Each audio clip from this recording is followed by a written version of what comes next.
오늘의 사연 시작합니다. 안녕하세요. 저는 작은 사업을 하고 있는 40대 중반의 일반인입니다. 한참 중국이나 일본 쪽으로 우리나라 물건들을 수출할 때 시작했던 사업이었는데 규모가 작다 보니 처음부터 발품 팔아가면서 일했습니다. 몇 개월씩 중국에 나가 있고 몇 개월씩 일본에 나가 있고 몇 개월씩 동남아에 나가 있었죠. 요즘에야 저처럼 무식하게 직접 외국에 나가면서 발품 팔면서 일하는 사람이 어디 있겠냐마는 저는 아직까지도 직접 발로 뛰어가면서 일을 하고 있습니다. 얼굴 보고 일해야 마음이 열리고 신뢰를 줄 수 있다는 저만의 철칙이라고나 할까요? 이렇게 일하다 보니 1년의 절반은 외국을 돌아다니며 지내고 있습니다. 아이들이 어릴 때는 아내를 많이 못 도와줘서 참 미안하고 아이들이 초등학교에 들어가게 되면서는 아이들과 많이 못 놀아줘서 아이들한테 참 미안합니다. 미안한 마음이 많은 남편이자 아빠입니다. 방학이 되면 제가 해외에 나가는 일정과 겹칠 때 몇 주 정도는 외국에서 함께 생활하기도 하는데 처음에는 외국에 나간다고 하니까 좋다고 따라다녔지만 점점 아이들이 커지면서부터는 막상 해외에 가봐야 집에 있어야 하고 답답하니 이제는 같이 안 가려고 하는 편입니다. 확실히 이게 여행이랑은 다르다는 걸 알게 된 것 같습니다. 그래도 아내는 아직까지 이런 생활이 싫지 않은 모양입니다. 외국에 나가면 백화점을 많이 가거든요. 백화점 가면 작은 거라도 꼭 하나씩은 사주기 때문에 좋아하는 것 같아요. 돈 벌어서 이럴 때 써야지 어쩌겠습니까? 이러면서 점수 따고 그러는 거지요. 아내와는 어릴 때부터 알고 지낸 사이였으며 오랫동안 연애하다가 결혼해서 그런지 서로 간의 믿음도 강한 편이고 아주 편안하고 가까운 사이입니다. 어릴 때부터 알았다 보니 제 친구들이나 아내 친구 구분할 필요 없이 서로 잘 알고 지낸 만큼 가깝습니다. 학교도 전부 다 근처였고 제 친구 중에는 아내와 초등학교부터 같이 다닌 놈도 있습니다. 그렇게 어릴 때부터 알고 지내는 사이다 보니까 서로 공감하는 부분도 많은 것 같고 그 둘만 아는 초등학교와 중학교의 학창시절 이야기도 많이 하더라고요. 그러다 보면 저도 모르게 질투를 하고 있고 왜 나보다 내 아내를 더 잘 알고 친한 것 같은지 괜히 기분이 나쁠 때도 있었습니다. 그리고 은근히 저를 견제하듯이 제 아내랑 더 친한 척하는 그 꼬라지가 참 보기 싫더군요. 하지만 다른 남자가 그랬다면 더 질투심이 느껴졌겠지만 저하고도 벌써 30년을 가까이 알고 지낸 만큼 절친한 사이이기에 크게 신경 쓰지는 않았습니다. 다만 그놈 와이프랑 그놈 저희 부부까지 같이 술을 자주 마시는데 아주 가끔 술을 많이 마시는 날에 옛날 학창시절 이야기까지 나오면 둘이서부터 앉아서 장난도 치고 끌어안기도 합니다. 아무리 친구 사이라지만 서로 부부가 다 보고 있는 앞에서 철구지처럼 그런 행동을 할 때면 사실 기분이 그다지 좋지는 않습니다. 나이 들어서 적당히 선을 지켰으면 좋겠다는 생각이 들지만 그렇게 행동하지 않는 녀석들도 있거든요. 은근히 즐기는 표정으로 그러고 있으면 괜히 더 짜증나더라고요. 하지만 그럴 때마다 그놈 와이프는 아무렇지 않은 척 같이 웃으며 어울리는데 저 혼자서만 불쾌한 기색을 내비치면 왠지 속이 좁은 남자처럼 보일까 혼자서 참고 있습니다. 친구만 아니었으면 강하게 말렸겠지만 저보다도 더 가까웠던 친구인데 뭐 어쩌겠나 싶기도 하더라고요. 다음 달 저녁 먹을 때 아내한테 넌지시 말을 꺼낼 때도 있었습니다. 아무리 친했던 친구 사이라지만 그렇게 부둥켜 안고 노는 건 좀 아니지 않냐고 좀 자제했으면 좋겠다고 말을 하기도 했습니다. 하지만 제 아내는 그냥 친한 친구 사이라서 장난이 심한 것뿐이라며 앞으로는 조심하겠다고 대답하지만 그 말도 늘 그때뿐이었죠. 그렇게 사소한 것들이 거슬리기 시작했을 무렵 3개월간 외국 출장 업무를 끝내고 한국에 도착했을 때였습니다. 평소처럼 면세점에서 산 위스키를 같이 마시기 위해 친구네 부부를 집으로 초대했고 평소 같았으면 시끌벅적한 분위기에 기분 좋게 모여서 술을 마셨을 텐데 그날따라 분위기가 냉랭하더라고요. 분명히 아무렇지 않게 대화를 나누고 있지만 나만 모르고 있는 기미를 있다는 기분 아십니까? 뭔가 저만 외톨이가 된 것 같은 기분이 들더라고요. 분명히 이 사람들 사이에 뭔가 안 좋은 일이 생긴 것 같긴 한데 직접적으로 말을 꺼내기 참 애매한 그런 상황이었습니다. 외국에 오래 나가 있다가 한국에 오면 아무래도 그동안 이런저런 일들이 있기도 하니까 이런 기분을 느낀 적은 많았죠. 아무튼 그날따라 아내도 반응이 영 별로였고 뭔가 알 수 없는 찝찝한 기분이 들긴 했지만 또 혼자만의 오버라고 생각하고 넘겼습니다. 하지만 그 애매한 분위기는 술자리가 끝날 때까지 이어졌고 얼마 마시지도 않았는데 몸이 안 좋다며 그놈 부부는 집으로 가버리더라고요. 아내에게 무슨 일이 있었냐고 물었지만 아내는 별일 없다면서 다들 피곤해서 그런 거 아니겠냐고 말을 하더라고요. 그날 이후 한동안 찝찝한 기분은 계속되었지만 그 후로 평소와 다름없이 저와 아이들에게 잘하는 아내와 바쁘게 회사 일을 하다 보니 잊혀졌습니다. 외국에 출장을 나가면 그나마 일이 좀 여유로운 편이지만 한국에만 들어오면 일이 참 많습니다. 밀린 서류 업무도 많이 해야 하고 세금 신고나 처리해야 할 행정 업무도 많죠.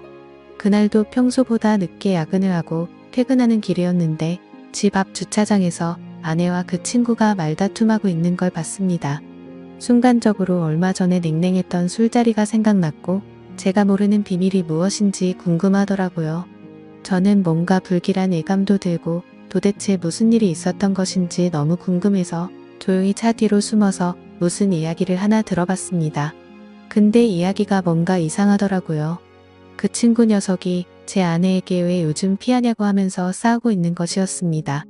이야기의 맥락을 들어보니까 제가 외국에 나가 있을 때마다 아내와 그 친구 녀석이 부부처럼 지낸 것 같은데 제가 한국에 들어올 때는 자신을 안 만나주니까 그 남자가 제 아내한테 큰 소리를 치고 있었던 것이죠.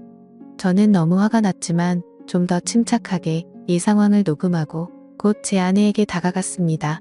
너무 화가 나서 그놈을 바로 땅바닥에 넘어뜨리고 마구욕을 했습니다. 아내와 그놈은 엄청 당황한 모습을 보였고 제가 녹음까지 다 했으니까 숨기지 말고 똑바로 다 얘기하라고 소리쳤습니다. 처음에는 무슨 소리를 하는 거냐고 시치미를 뗐지만 제 폰에 녹음되어 있는 이야기 소리를 듣고 나서야 아내가 말을 하기 시작했습니다. 몇 년 전에 제가 해외에서 근무하는 기간에 그 놈이랑 제 아내랑 중학교 동창회를 같이 다녀온 적이 있다고 하면서 제가 다녀오라고 허락해줬던 그때 동창회 모임이 생각나더라고요. 제 입장에서는 당연히 별다른 문제가 없을 것 같아서 다녀와도 된다고 허락해준 것이었는데 그때 그 동창회에서 둘 다 술을 진탕 마시고 근처 숙박업소로 갔고 그렇게 둘이서 처음으로 실수를 했다고 하더라고요. 술김에 저지른 한 번의 실수라고 생각하고 서로 조용히 그때 그 사건을 덮기로 했는데 그 후로 저 몰래 둘이서 몇 번 만나서 술도 먹고 같은 실수를 반복하게 됐고 그러면서 바람은 아니지만 필요할 때만 만나는 그런 관계로 지내게 되었다고 했습니다. 그래서 최근까지도 한 달에 한두 번씩 만남을 가졌다고 하더라고요. 그런데 제가 한국 오기 얼마 전부터 한때 친구였다고 생각했던 그 정신 나간 놈이 점점 제 아내에게 무리한 것들을 요구하기 시작했고 심지어는 애들이 있는 집까지 찾아와서 아내에게 같이 있자고 했던 것이었습니다. 아내는 그놈을 달래서 보내거나 그것이 안 되면 같이 나가서 아파트 옥상으로 올라가서 더러운 시간을 보냈다고 하더군요. 이렇게라도 해주지 않으면 친구 녀석이 도저히 집에 갈 생각을 안 했기 때문에 어쩔 수 없었다고 말했습니다. 그런데 점점 더 그 놈이 제 아내에게 집착하면서 만나는 횟수가 많아졌고 결국 아내가 그만 만나자면서 헤어지자고 한 상태라고 하였습니다. 지금까지 있었던 모든 일들이 실수라고 생각하고 다시는 이런 실수를 하지 않겠다고 눈물을 흘리며 믿어달라고 말하더군요. 지금까지 이렇게 함께 만나는 그 순간에도 제 아내는 저놈과 함께 시간을 보낸 건 맞지만 바람을 핀 것은 아니라고 말하는 그 말마저도 너무 어이가 없고 짜증나더군요. 저는 지금도 그때를 생각하면 너무 화가 나서 말이 안 나옵니다. 정말 어떻게 사람이 이럴 수 있나 싶습니다. 세상이 미쳐 돌아가는 건지 사람이 미쳐 돌아가는 건지 머리가 어지럽습니다. 저는 일단 그놈 와이프에게 전화를 해서 불러냈고 제가 듣고 본 사실들을 모두 이야기해 주었습니다. 그 더러운 놈과 제 아내는 무릎을 꿇고 있었고 제 아이들도 보고 있었습니다. 다시 안 그러겠다며 손이 발이 되도록 빌더군요. 그놈 와이프의 요구대로 의미도 없는 각서와 지장을 찍고 그놈 부부는 집으로 돌아갔습니다. 그렇게 그 친구네 부부는 집으로 돌아갔고 그 부부가 돌아간 이후에도 제 아내는 저에게 잘못했다고 계속 사과를 했지만 저는 그런 아내를 쳐다보지도 않았습니다. 아무리 생각해도 너무 화가 나고 배신감의 와이프가 사람이 아니라 짐승으로 보이더군요.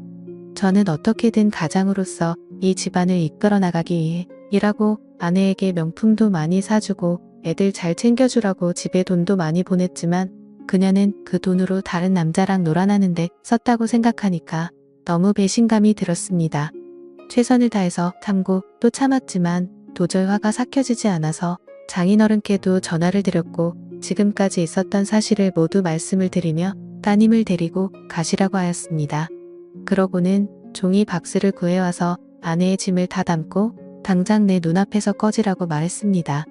장인어른과 장모님이 저희 집에 도착했을 때 장모님께서는 딸을 잘못 키워서 미안하다고 저에게 용서해달라고 하셨고 장인어른은 아내에게 화를 내며 욕을 마구 하셨습니다.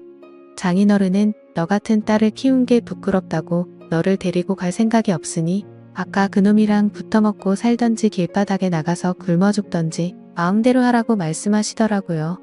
이런 상황에서 제 아내 편을 들지 않고 따끔하게 혼내는 그 모습이 약간은 통쾌하더군요. 이런 상황에서 만약에 아내 편을 들었다면 저는 그 자리에서 모든 걸 다 뒤집어 엎으려고 했었거든요. 더 이상 듣고 싶지도 않고 보고 싶지도 않으니 일단 따님 데리고 나가셔서 밖에서 때리시든 척가에 가셔서 때리시든 알아서 하시라고 하였습니다. 현관문 앞에 있는 박스를 챙겨서 내보냈습니다. 아이들도 제법 컸기에 대충 상황을 알고 이해하는 듯 했습니다. 다음날 회사를 다녀오니 아내는 집에 와 있었고 저녁상을 차려서 식탁에 앉아 있었지만 아이들도 집안의 분위기를 눈치채고는 방에서 나오지 않고 있었습니다. 저는 아내에게 집에서 나가달라고 말했습니다. 도대체 그놈과의 만남이 얼마나 좋았으면 몇 년 동안 이렇게 지내었는지, 또 아이들이 집에 있는데 그놈이 집에 들어오게 하였고 어떻게 내 친구였던 놈과 온갖 더러운 짓을 할 수가 있냐며 따졌습니다. 그러자 아내의 태도는 가관이었습니다. 아내는 저에게 그럼 당신은 얼마나 깨끗하냐며 역으로 따지는 것이었습니다. 사업을 하다 보면 그런 술집도 갈 수 있고 솔직히 업소도 다니지 않냐고 말하더군요. 정말 당신은 자기한테 미안한 행동 안 했냐고 따지길래 내가 사업하면서 다른 사람들한테 접대를 한 적은 있어도 내가 접대를 받은 적은 없다고 말했고 내가 만약에 잘못된 행동들을 하고 다니더라도 이따위 일을 만들 만큼 행실을 개판으로 하지 않았다고 말했죠. 사실 저도 사업하면서 실수를 하긴 했습니다. 근데 적어도 그런 여자를 아내 앞에 데리고 와서 같이 술 마시고 놀지는 않았잖아요. 아내는 척가에 돌아갔고 저는 아내에게 이혼을 요구했지만 아내는 제발 용서해달라며 이혼만큼은 참아달라고 부탁하고 있는 상황입니다. 현재는 이혼을 하지 않은 상황이고 아직도 대화로 이 문제를 풀어나가는 중입니다. 아이들은 아빠의 뜻대로 따라가겠다면서 자기들 때문에 아빠의 선택에 방해가 되고 싶지 않다고 하더군요. 그리고 그놈과 그놈 와이프는 얼마 전에 이혼했다는 소식을 들었습니다. 저는 어떻게 하는 게 좋을까요? 이혼하는 게 정답일까요? 그래도 아이들이 있는데 언젠가 시간이 한참 지나면 그놈과 함께 있었던 제 아내의 모습에 안 시달릴 수 있을까요? 평생 생각날 만큼 힘든 일이 들 수도 있다고 생각하는데 그럴 거면 그냥 이혼하는 게 정답이 아닐까 생각이 들기도 합니다. 아이들 때문에 걱정이 많아지네요. 오늘의 사연 여기까지입니다. 지금까지 읽어주신 모든 분들 감사합니다. 구독과 좋아요, 알림 설정 눌러주세요. 그럼 모두들 행복한 하루 보내세요.